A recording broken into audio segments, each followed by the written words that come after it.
Welcome back to the channel. Let's get it cracking. Bro, the Mandela effect continues to blow my mind. And why is it called the Mandela effect? Well, there was a paranormal researcher named Fiona who conceptualized the idea after she discovered that her, along with many other people, had a false memory that Mandela died while in prison. But some of these, Remember this scene in Star Wars? Luke, I am your father.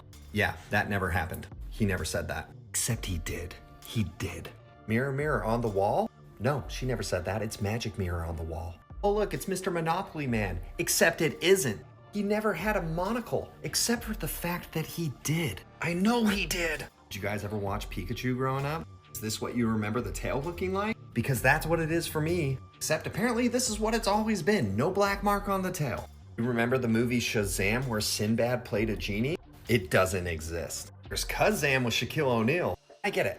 It's just like, oh, maybe we're confusing the title of the name of the actor. Why do all of us think of Sinbad and Shazam? Explain that to me. That's a little bit random, okay? We Are the Champions by Queen. Do you remember how that song ends? It's we are the champions of the world. Except he never says that.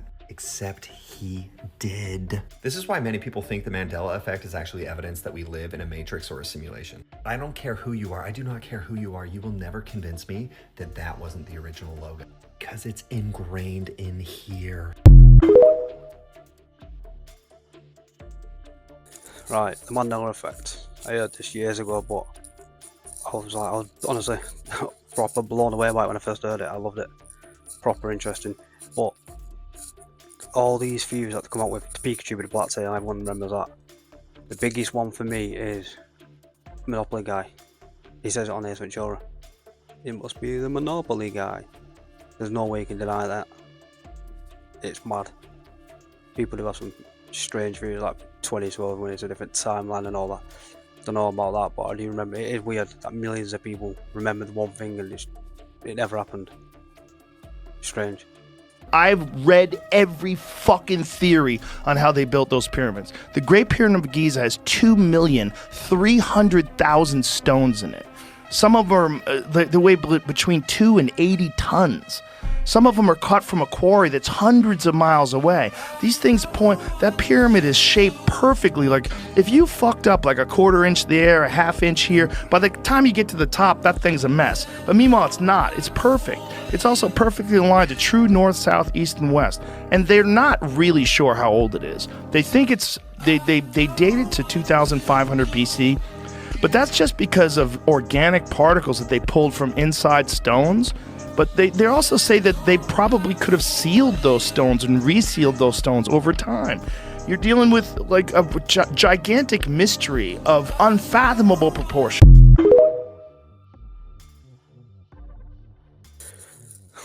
Pyramids. Oof. Anunnaki. Aliens. Old technology. There's so many theories, but I reckon it's frequency. It's all frequency. The more you see the tests coming out these days, back then it was like a conspiracy theory to if anyone mentioned like they'll float in the bricks, but they're doing it. They float heavy things in labs and stuff. It's all frequency. Everything's frequency. It's just as simple as that. Frequency. Look into it. Brace yourself for what I consider an extraordinary challenge for any human. A trail camera strategically placed by the police at a crime scene captures an imposing figure reminiscent of Bigfoot's stature. He effortlessly lifts a sizable tree trunk. This impressive feat involves elevating the 12-inch diameter, 25-foot-long log a jaw-dropping 30 feet into the air, followed by a resounding slam. The displayed strength and power exceeds human strength, with the estimated weight of the massive log hitting an impressive 530 pounds. Could this trail camera have captured a genuine Bigfoot in action? Check it out.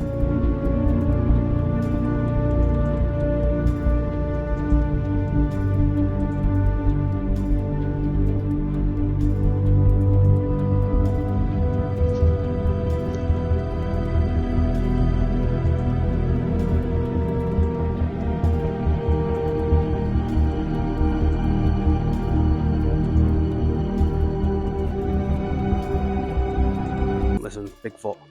Yeah, I believe in it. Are you telling me there's someone dressed in a suit in middle of Canada slinging trees around like that.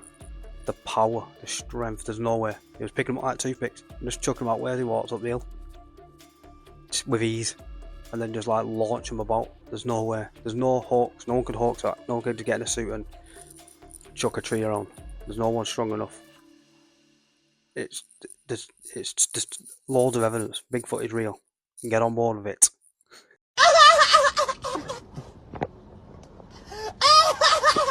They will come for you if you try to create free energy. This is insane. I'm gonna name off some random people and you tell me how many random coincidences there are. Okay. So this is Dmitry Petronov. Apparently he created a plasma battery that powered his 2-story house for 16 months.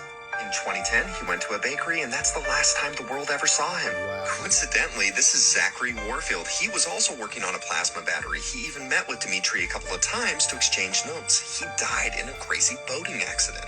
Stefan Marinov was the leader of the European free energy movement. Apparently, they made a ton of headway. He had a breakthrough, but he fell out of a window. How weird. Oh, by the way, if you've already seen this video, it's because I posted one and it got pulled down for community guidelines. I'm appealing it. It might come back up, but I figured I'd make it again. John Mullen was a nuclear physicist that worked with one of the largest military contractors in the world. He discovered something big, but then died of arsenic poisoning. But don't worry, his girlfriend was the suspect. They actually found her dead in her apartment as well. Well, that's the end of that. No other suspects. Okay, case closed. This is Eugene Malov. He's an expert physicist that claimed to have a prototype of a free energy device that utilized cold fusion. You're never going to believe this. The day before he was going to release this to the public, he was beaten to death. Shocker. Nobody can find his research.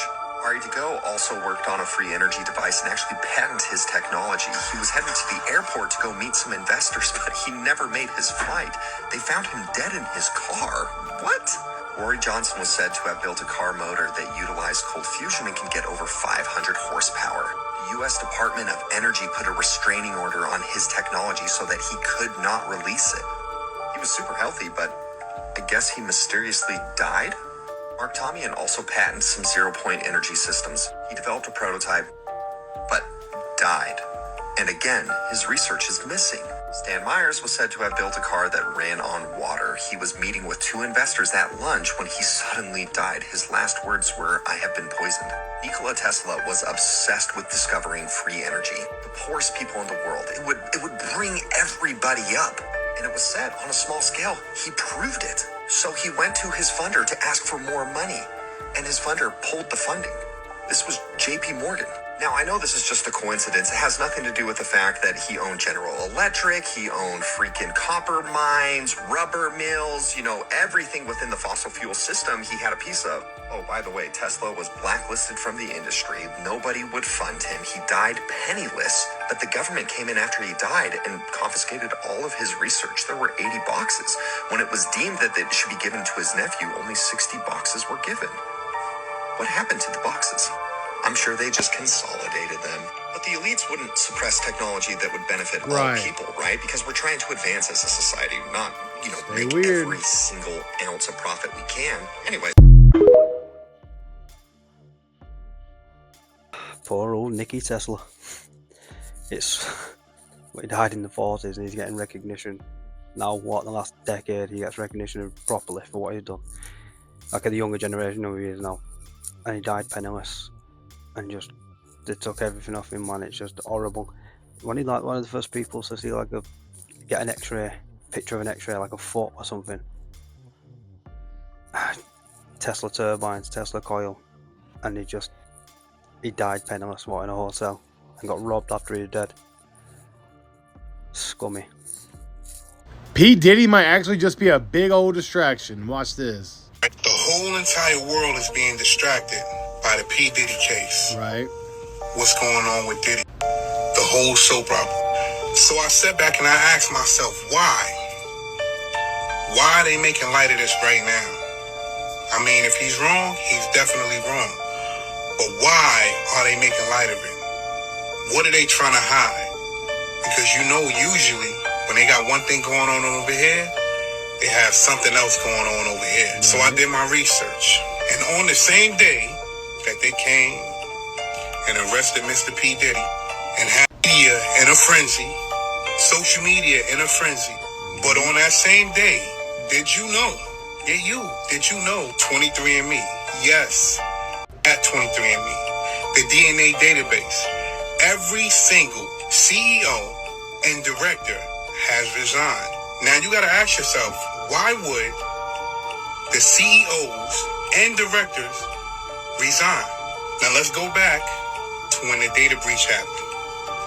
At least 7 million people, 7 million customers, data was breached.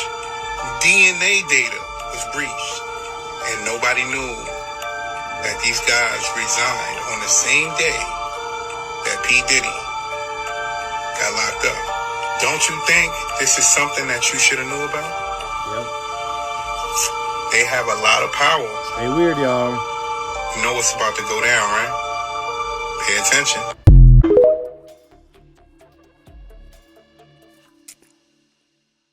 It's data breach. Well, they're in a lawsuit for a data breach. If there's like 7 board members or something all at the same time, same day, it's obviously it's fishy, but it's all for data, it's for money. Always follow the money. You can tell when something dodgy is going on when people start to, especially in groups, you see all these billionaires now getting all ready for these bunkers, and Mark Zuckerberg and all these, Warren Buffett, ain't he famous for never selling any of his stocks?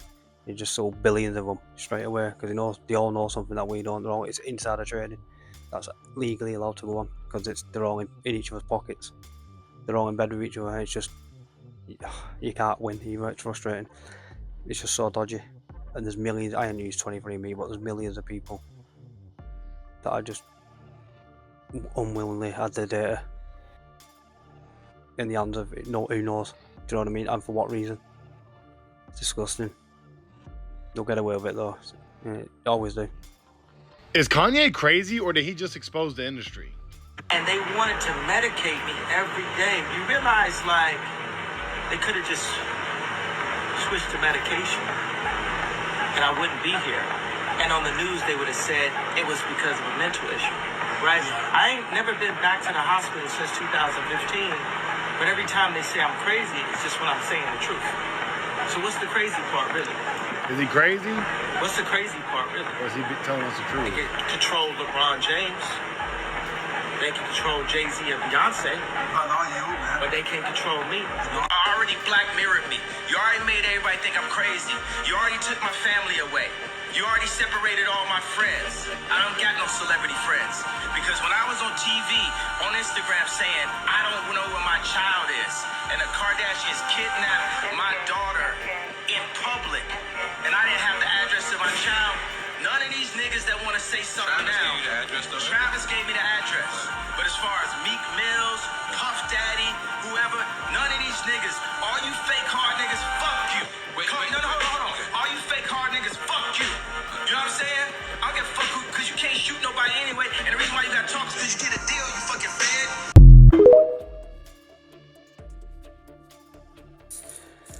Listen, easy. Kanye West has never been crazy. How would anyone thought he'd be crazy? He just literally spits facts constantly. And to give up billions of dollars, didn't he lose billions a day off the Adidas deal and stuff? And the Balenciaga and all that. He actually doesn't care. He'd rather tell you the truth because he's a man of his word and he's a man of God. And if anyone's never seen his documentary on Netflix, I suggest that ASAP. That he's a genius. He really is a genius. He's not crazy. Obviously, they make him look crazy. They do to everyone. They make you look crazy, discredit you. They try and take your kids away from you. They try and take your finances away from you. They do everything they can to get to you. But the people that just stand and withstand it all, and then it starts to crack. Then they start to back down. They don't know what to do. Then they're not used to it when people stand up to them. So good on Kanye West. Fair play to him, and I wish him all the best. And I would like to say, like, subscribe, hit the bell, all that good stuff. And I shall see you tomorrow. Ciao, ciao.